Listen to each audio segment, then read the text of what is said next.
Selamat siang, Shalom. Perkenalkan, nama saya John Pakpahan. Hari ini hari Jumat, tanggal 26 Februari 2021. Pada saat ini saya akan bicara dengan tema Allah dan Rasul-Nya telah menetapkan suatu ketetapan. Saya ulangi, pada saat ini saya akan bicara dengan tema Allah dan Rasul-Nya telah menetapkan suatu ketetapan. Mari kita mulai. Allah dan Rasul-Nya telah menetapkan suatu ketetapan. Kita lihat Al-Quran surat Al-Hasyr ayat 7. Apa yang diberikan Rasul kepadamu, maka terimalah. Dan apa yang dilarangnya bagimu, maka tinggalkanlah. Dan bertakwalah kepada Allah. Sesungguhnya Allah amat keras hukumnya. Al-Quran surat Al-Hasyr ayat 7. Dan tidaklah patut bagi laki-laki yang mukmin dan tidak pula bagi perempuan yang mukmin apabila Allah dan Rasul-Nya telah menetapkan suatu ketetapan akan ada bagi mereka pilihan yang lain tentang urusan mereka. Dan barang siapa mendurhakai Allah dan Rasul-Nya, maka sungguhlah dia telah tersesat dengan kesesatan yang nyata. Al-Quran surat Al-Ahzab ayat 36. Barang siapa yang mentaati Rasul itu, sesungguhnya ia telah mentaati Allah. Saya ulangi sekali lagi. Barang siapa yang mentaati Rasul itu, sesungguhnya ia telah mentaati Allah. Dan barang siapa yang berpaling dari ketaatan itu, maka kami tidak mengutusmu untuk menjadi pemelihara bagi mereka. Al-Quran surat An-Nisa ayat 80. Ini penjelasan saya. Barang siapa yang mentaati Rasul itu, sesungguhnya ia telah mentaati Allah. Surat An-Nisa ayat 80. Saya ulangi sekali lagi.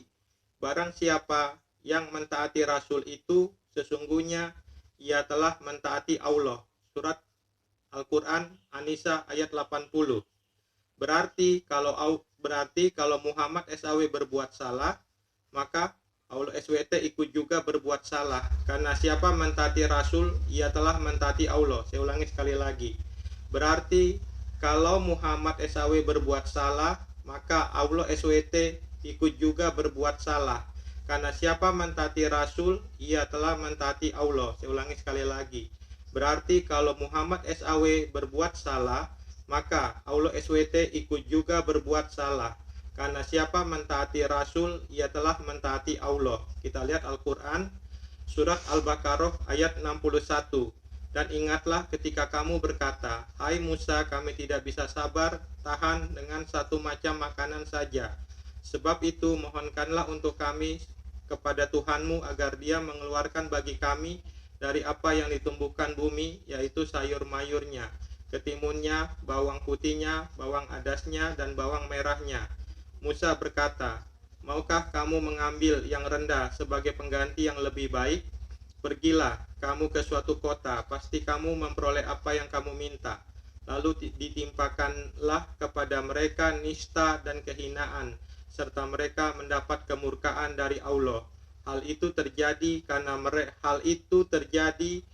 mereka selalu mengingkari ayat-ayat Allah dan membunuh para nabi yang memang tidak dibenarkan. Saya ulangi sekali lagi.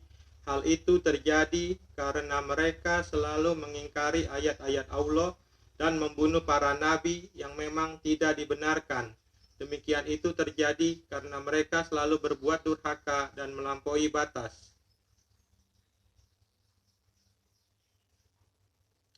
Surat Al-Baqarah ayat 61 ini menjelaskan bahwa orang-orang Yahudi membunuh para nabi sebelum Nabi Musa alaihissalam lahir.